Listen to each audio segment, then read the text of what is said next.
Hello everybody, welcome back to C8 Corvettes. It's your Corvette buddy Lyle here to talk to you about more interesting, exciting, and hopefully helpful Corvette stuff. Before we get started on today's topic, I want to take a moment and thank each and every one of you for helping us reach 90,000 subscribers. We did that just a week ago. That is a huge benchmark for us, and we are this close to getting to our goal of 100,000 subscribers in 2026. I'm sure with your help we'll be able to get there. So if you haven't liked and subscribed already, please do so, and please share our channel with other Corvette friends that you have so that we can achieve our goals and continue to help you guys. Also, the carbon fiber shift knobs are selling very, very well. It's been super fun to deal with people on that. And don't forget, we just introduced the new blue thread stitching and the yellow thread stitching, both of which you can find in a link below the description. Now, let's talk about the C8 Grand Sport.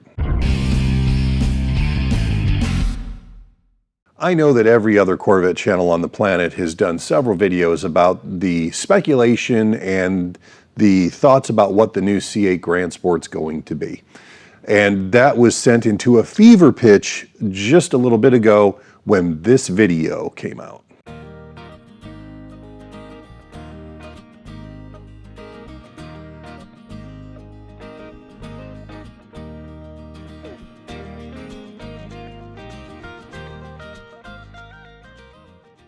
And of course, stills from that video made their way around the internet. Everybody's very excited. What can we see in this video or this photo that give us some information about what we can expect from the Grand Sport? Well, obviously, Admiral Blue paint is a Grand Sport staple.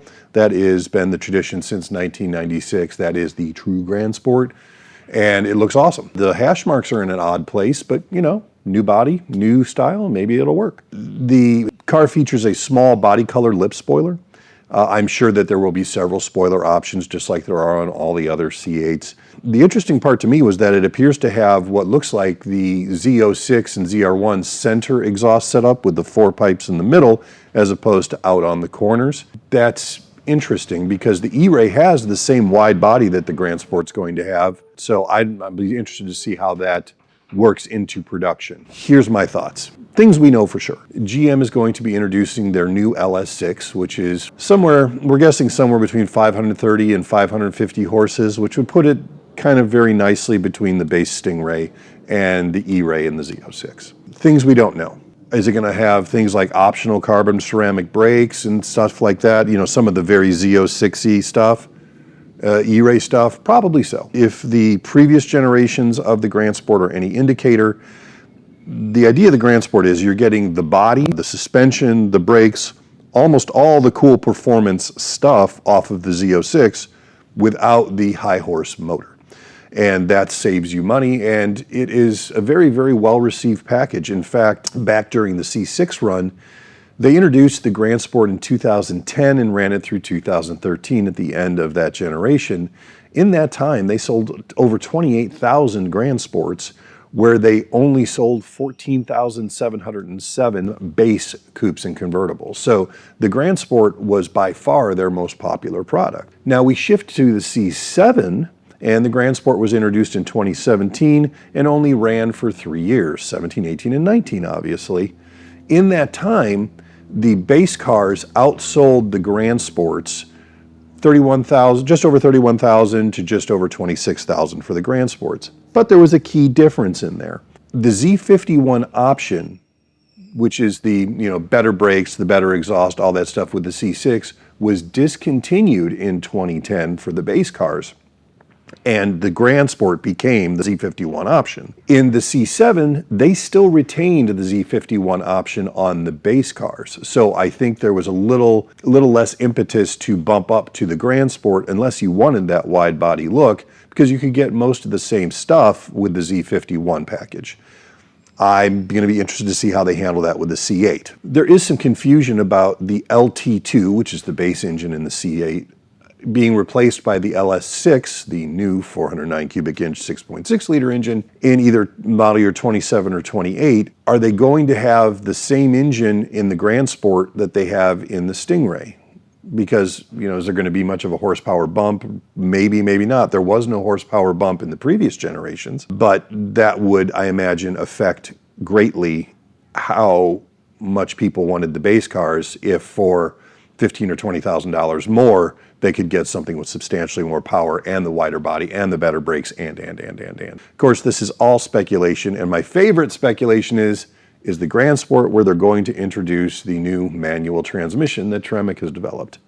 Who knows? I think that would be really interesting, but if the Grand Sport is going to basically inhabit a very small niche in a very large family of C8 variants, I don't know that they would choose to do that in that model. I think it would be cool. I don't know that they'll actually do it. And all of this information that I've just shared with you leads me to a bigger question. And this is where I want your input. In the comments below, I want you to talk to me about your thoughts on this. There are now, with the introduction of the Grand Sport and the Grand Sport convertible, there are now 12 model variations of the C8 Corvette. 12. Previous largest options was 2009, where you had 9 variations, 9 and 09. Now we have 12.